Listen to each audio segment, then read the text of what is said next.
నికృష్టంగా నీచంగా ఉన్నాయని చెప్పి ఆలోచన చేస్తే వల్లు జగురుకు వస్తూ ఉంది. అనేక కార్యక్రమాలు అసంతృప్తిగా ఉన్నాయి.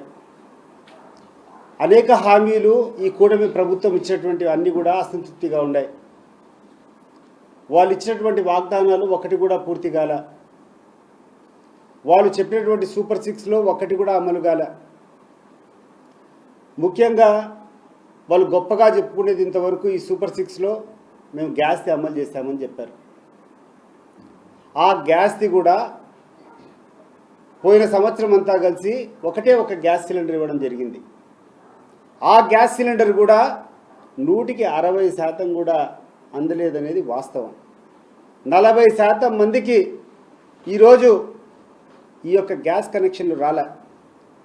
1,06,000 గ్యాస్ కనెక్షన్లు ఉంటే దాంట్లో ఈ ప్రభుత్వం అంతా కూర్చొని ఒక క్రైటీరియా పెట్టుకునింది.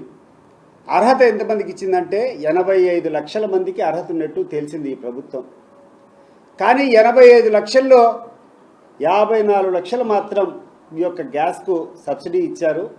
మిగిలినటువంటి 30 లక్షల చిల్లర మంది బెనిఫిషరీస్కు ఈ రోజు వరకు ఈ యొక్క సబ్సిడీ అందల. నువ్వు ఏదైతే ఫ్రీ సిలిండర్ అని చెప్పావో, నువ్వు చెప్పినటువంటి 3 సిలిండర్లో చెప్పింది ఇచ్చింది ఒక సిలిండర్. ఆ సిలిండర్ కూడా మీరు చెప్పినట్టు 1,06,000 మందిలో మీరు ఇచ్చింది 56 లక్షల మందికో 54 లక్షల మందికో. దీని మీద దృష్టి సారించండి. మీరు ఇచ్చినటువంటి హామీలన్నీ వాటి మీద దృష్టి సారించండి. నిన్న మీరు క్యాబినెట్లో చేసినటువంటి ఆ కార్యక్రమం చూసిన తర్వాత సిగ్గుతో తలదించుకుంటాడు ఒక ముఖ్యమంత్రి చేయాల్సినటువంటి పని ఇదే అని చెప్పి.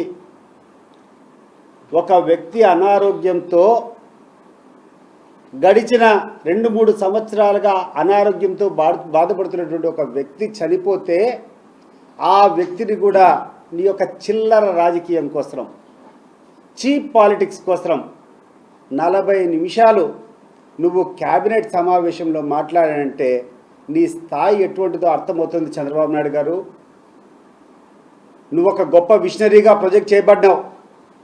నువ్వంటే దేశమంతా కూడా ఎదురు చూస్తున్నటువంటి రోజులు ఉన్నాయని చెప్పి అందరూ చెప్పుకునేవాళ్ళు. ఈరోజు ఎక్కడికి పోయినాయి? నీ పరిపాలన దక్షత ఎక్కడికి పోయింది? నువ్వు చేసినటువంటి కార్యక్రమాలు ఏంది? ఈరోజు ఒక 40 నిమిషాలు ఒక సామాన్య ప్రజ చనిపోతే, రంగయ్య అనేటువంటి వ్యక్తి చనిపోతే 40 నిమిషాలు నీ క్యాబినెట్ మీటింగ్ అంతా దాని చుట్టే మాట్లాడినావు. ఏం తెలుస్తావు నువ్వు? ఈరోజు రీపోస్ట్ మార్టం చేయించినావు. ఏమన్నా కోడిగుడ్డు మీద ఏమైనా ఈకలు బిక్కుతారా? ఏం తెలుస్తుంది దాంట్లో? నీ యొక్క పత్రికల్లో ఈరోజు కూర్చొని వివేకానంద రెడ్డి హత్య సంబంధించినటువంటి దాంట్లో 7 మంది చనిపోయారు అని చెప్తావు. దాంట్లో అనుమానాస్పదుల్లో ఆఖరికి భారతమ్మ తండ్రి ఈసీ గంగిరెడ్డిని కూడా చేర్పించినాం. ఎక్కడికి పోతున్నారు మీరు? అభిలాష్ రెడ్డిని చేర్పించారు. జగన్మోహన్ రెడ్డికి అత్యంతమైన ఇష్టమైనటువంటి వ్యక్తి, వాళ్ళ ఇంట్లో కూర్చొని 24 గంటల అన్నం పెట్టేటువంటి వ్యక్తిని నారాయణ యాదవ్ని చేర్పించారు. ఎక్కడికి పోతుంది ఈ విష సంస్కృతి? ఇంత నీచమైనటువంటి రాజకీయాలు చేసేటువంటి అవసరం ఉందా? రాజకీయాలు హుందాగా నడుపుకుందాం, ఇచ్చినటువంటి మాటలు నిలబెట్టుకుందాం. జగన్మోహన్ రెడ్డికి ఒక అలవాటు ఉంది. ఇటువంటి చౌకబార్ రాజకీయాలు చేసేటువంటి అలవాటు లేదు ఆయనకు. ప్రజలకు మేలు చేస్తాం, ప్రజల నుంచి ఓటు అడుక్కుందామని చెప్పేటువంటి ధైర్యం ఆయనకుంది.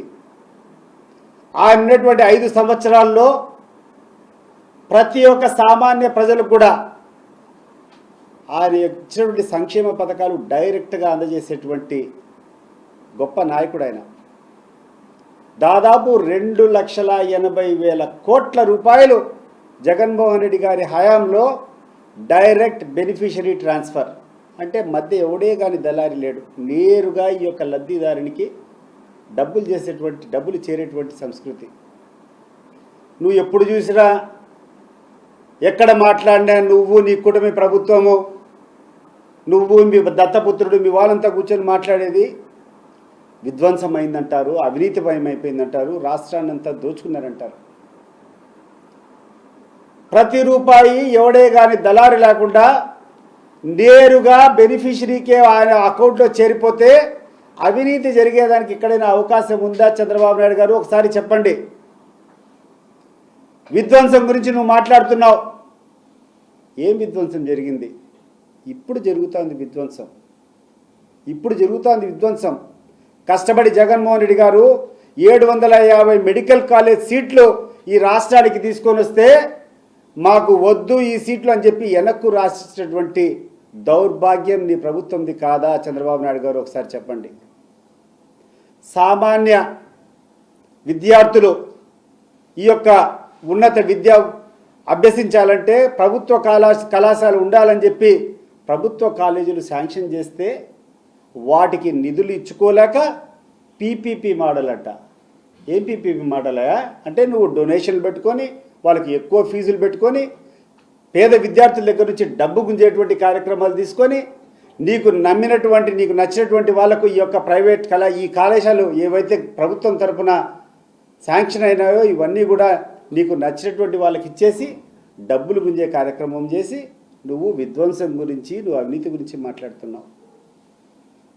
మీరు చేసే ప్రతి కార్యక్రమంలో ఎవరికి ఏ కార్యక్రమం ఇచ్చినా ఎవరికి ఏ లాభం చేకూర్చినా నీకు కమిషన్లు వచ్చేది వాస్తవమా కాదా చెప్పాలని చెప్పి నేను కోరుకుంటున్నాను.